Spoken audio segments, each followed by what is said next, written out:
Registro MX05. La monja de la catedral. En el centro histórico de Durango se levanta la catedral, un edificio antiguo que al caer la noche no siempre parece estar vacío. Desde hace décadas, testigos aseguran haber visto una figura blanca en lo alto de su torre, inmóvil, silenciosa, observando la ciudad. La llaman la monja de la catedral. Algunos dicen que fue una joven llamada Beatriz, que ingresó al convento siendo muy joven y murió de forma trágica. Desde entonces, su silueta aparece en ciertas noches, siempre vestida de blanco, siempre en el mismo lugar. Este archivo reúne los relatos y testimonios sobre una de las apariciones más conocidas de Durango. Registro 1. La confesión. El padre Tomás era un joven sacerdote, apenas 30 años, con ojos que contenían más dudas que fe. Se había unido al sacerdocio más por un sentido del deber que por un llamado divino, una promesa hecha a su abuela moribunda. Encontraba consuelo en la lógica de la teología, el contexto histórico de las escrituras, pero la fe cruda y pura de los feligreses a menudo se le escapaba. Fue asignado a la antigua iglesia de San Sebastián, un lugar impregnado de historia y con rumores de estar embrujado. La confesión más antigua, escondida en un rincón poco iluminado, se decía que era particularmente activa. La mayoría de los sacerdotes lo evitaban, prefiriendo las cabinas más nuevas y modernas. Pero Tomás, impulsado por una peculiar mezcla de escepticismo y curiosidad morbosa, la eligió. Cada noche, precisamente a la medianoche, comenzaba. La voz de una mujer, ronca y llena de profunda tristeza, susurraba desde el otro lado de la pantalla. Me entregué a él, sabiendo que era mi perdición. Me entregué a él, sabiendo que era mi perdición. Me entregué a él, sabiendo que era mi perdición. La primera vez, Tomás asumió que era una feligresa atormentada, una mujer luchando con la culpa. Ofreció la absolución estándar, las habituales frases hechas sobre el perdón y el arrepentimiento. Pero la voz regresó la noche siguiente, y la noche después, siempre a medianoche, siempre las mismas palabras. Me entregué a él, sabiendo que era mi perdición. Nadie más parecía escucharlo. Se lo mencionó al padre Mateo, el sacerdote mayor y más experimentado, quien simplemente se rió. Ah, esa vieja cabina. Muchas historias lo rodean, Tomás. Mejor ignorarlas. Algunas personas son simplemente supersticiosas. Pero Tomás no podía ignorarlo. La voz era demasiado real, demasiado llena de una angustiosa desesperación.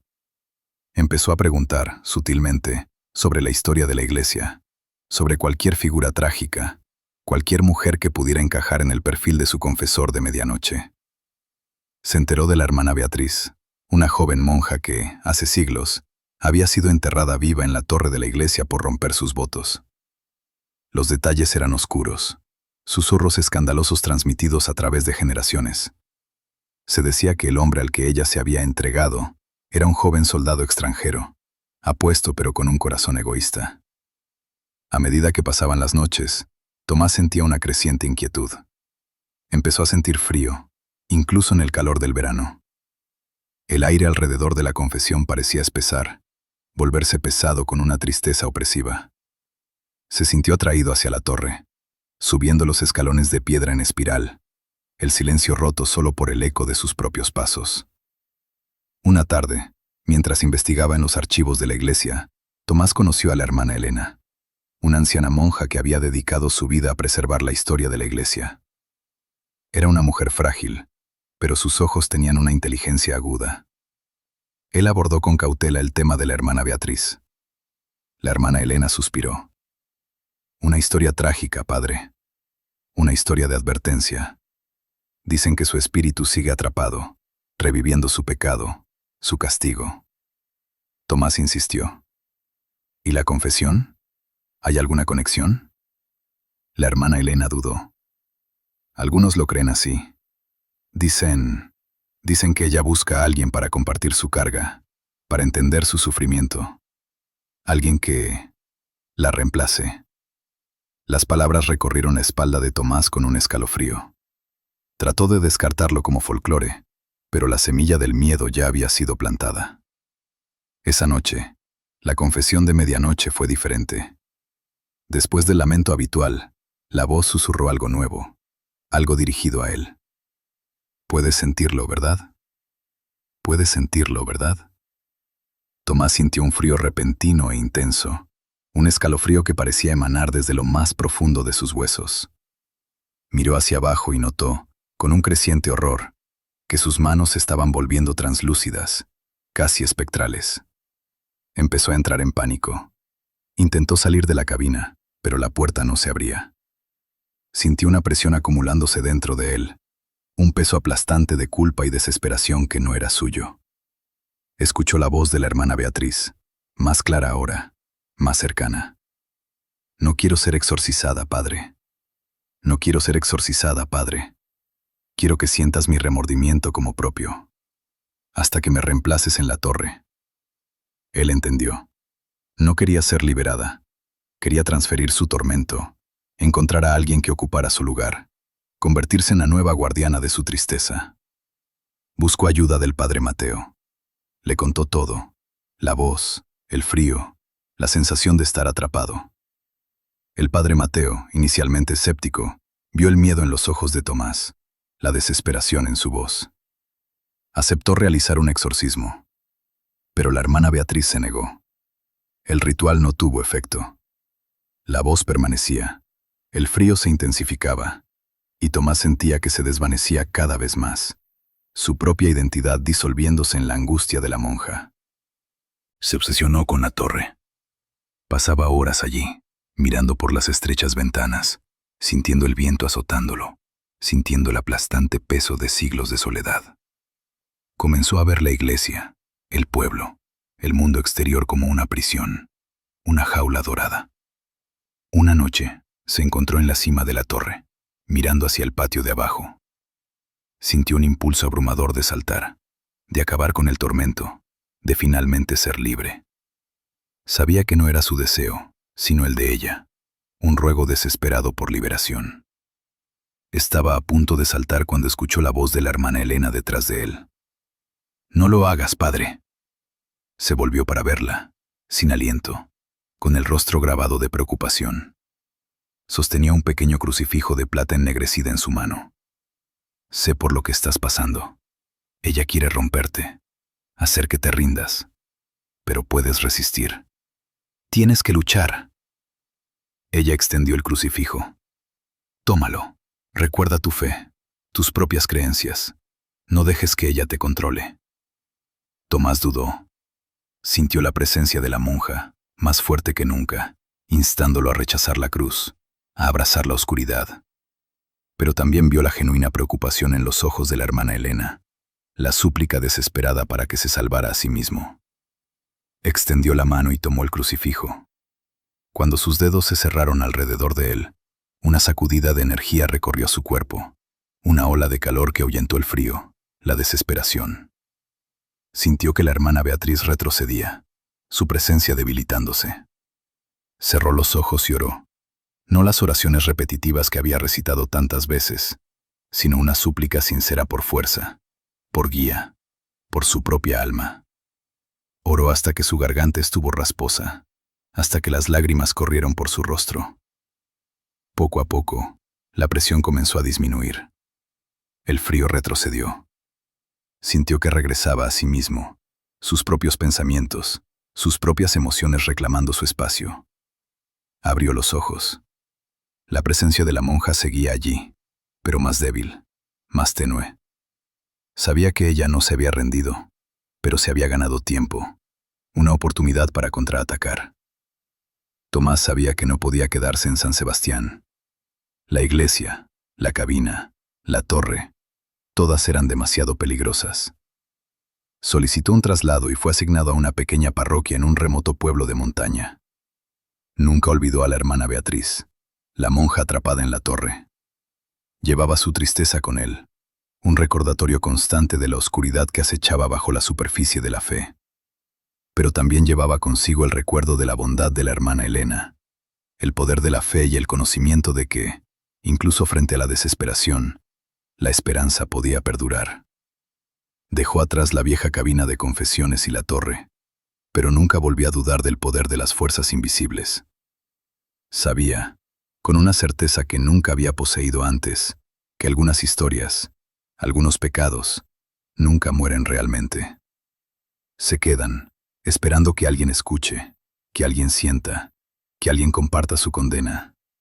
Y a veces, los encuentran. Registro 2. El engaño en la torre.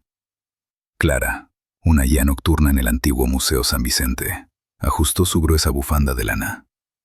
El aire de octubre era cortante, filtrándose a través de los antiguos muros de piedra. Le gustaba tranquila soledad, los pasos resonantes en los pasillos vacíos. Pero esta noche, el silencio se sentía diferente, más pesado. Esta noche, se sentía observada. San Vicente no solo era viejo, estaba embrujado. Todos conocían la historia de la hermana Beatriz, una monja que hace siglos había sido encerrada en la torre por alguna transgresión, real o imaginada, perdida en el tiempo. Llevada a la locura por el aislamiento, se había lanzado desde la ventana más alta. Su espíritu, decían, permanecía atrapado, buscando eternamente a alguien con quien compartir su tormento, para que finalmente pudiera encontrar la paz. Clara siempre había desestimado las historias como folclore, trampas para turistas. Pero últimamente, los puntos fríos, las luces parpadeantes, las voces susurrantes, todos los signos clásicos, se habían vuelto cada vez más frecuentes, cada vez más centrados en ella.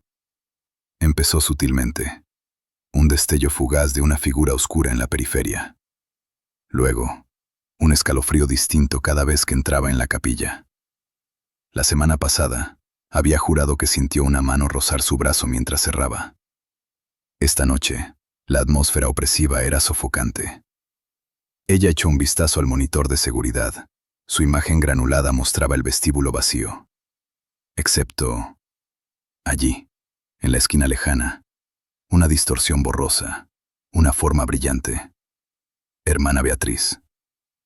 Clara tragó, su garganta de repente.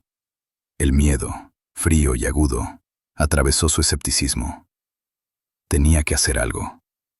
Encontró al viejo Mateo, el cuidador del museo, en el taller del sótano, rodeado de herramientas y el reconfortante aroma de las virutas de madera. Mateo, un hombre de pocas palabras y aún menos dientes, había trabajado en San Vicente durante más de 40 años. Si alguien sabía sobre el fantasma, era él. Mateo, comenzó ella, tratando de mantener la voz firme. ¿Has notado algo inusual últimamente? Mateo miró hacia arriba. Sus ojos, hundidos y sabios, se entrecerraron ligeramente. Él lo sabía. Lo había sabido todo el tiempo. Gruñó. Luego se limpió las manos en su overol. La hermana está inquieta. Siempre más activa en otoño. El aniversario, ya sabes. ¿El aniversario de su muerte? Asintió lentamente. Ella busca liberación. Alguien con quien compartir su carga. ¿Y si encuentra a alguien? Clara preguntó, su voz apenas un susurro. Mateo suspiró, un sonido como el viento silbando a través de una ventana agrietada. Entonces esa persona está atrapada, reviviendo su sufrimiento hasta que alguien más venga a ocupar su lugar. Es un ciclo cruel. Sacó un libro polvoriento de una estantería llena de artefactos olvidados. Los archivos dicen, ella estaba enamorada. Amor prohibido. Un soldado, creo. Cuando descubrieron su secreto, la encerraron. Nunca lo volvió a ver. Pasó las páginas quebradizas, deteniéndose en un boceto desvanecido de una mujer con ojos tristes. Su corazón estaba roto. Eso es lo que alimenta su ira, su desesperación. Clara miró el boceto, una semilla de idea formándose en su mente. Desesperada, quizás, pero era lo único que se le ocurría. Mateo, dijo, su voz adquiriendo una nueva determinación. Necesito saber todo sobre ella. Todo sobre su amor. Todo sobre el soldado. Durante las siguientes horas, Clara devoró la información que Mateo había desenterrado. Retazos de cartas, retratos desvanecidos, rumores susurrados. Una trágica historia de amor reconstruida a partir de fragmentos del pasado. El nombre del soldado era Rafael. Estaba destinado cerca del monasterio. Su aventura fue apasionada, breve y, en última instancia, devastadora. A medida que se acercaba el amanecer, Clara subió la escalera de caracol hacia la torre. El aire se volvía más frío con cada paso. El peso opresivo de la aparición era casi insoportable. Llegó a la cima, una pequeña habitación circular con una única ventana con barrotes. Aquí fue donde la hermana Beatriz pasó sus últimos días. Aquí fue donde había muerto. Y allí estaba ella, hermana Beatriz, una figura resplandeciente y translúcida, su rostro una máscara de tristeza y rabia. Sus ojos, cuencas vacías llenas de un dolor antiguo, fijos en Clara. «Lo sientes, ¿verdad?», susurró el fantasma, su voz un eco escalofriante. La soledad, la traición. Clara luchó por mantener su miedo bajo control. Tenía que ser fuerte. Tenía que convencerla. «Sí», dijo Clara, forzándose a encontrar la mirada del fantasma. «Lo siento. Pero no tienes que hacerlo». La hermana Beatriz inclinó la cabeza, un destello de confusión en sus ojos espectrales. «¿Qué quieres decir?». Clara respiró hondo. Este era el momento de la verdad. «Sé sobre Rafael. Sé sobre tu amor. Sobre cómo te lo quitaron». El fantasma tembló. El aire a su alrededor se volvió más frío. «Me abandonó. Me olvidó». Clara sacudió la cabeza. «No, nunca te olvidó. Lo mataron en batalla, poco después de que te encerraran. En su lecho de muerte, pronunció tu nombre. Él te perdonó». Ella hizo una pausa, obligándose a sonar convincente. Dijo que entendía. Él sabía que estabas atrapada. Dijo que te esperaría, sin importar cuánto tiempo tomara. Y él me pidió que te dijera algo. Me pidió que te dijera que todavía te amaba. Clara contuvo la respiración, observando la reacción del fantasma. La figura de la hermana Agnes parpadeó. La rabia en sus ojos se suavizó, reemplazada por un destello de otra cosa. ¿Esperanza? ¿Duda? ¿Él dijo eso?, susurró el fantasma, su voz apenas audible. Clara asintió, con lágrimas acumulándose en sus ojos.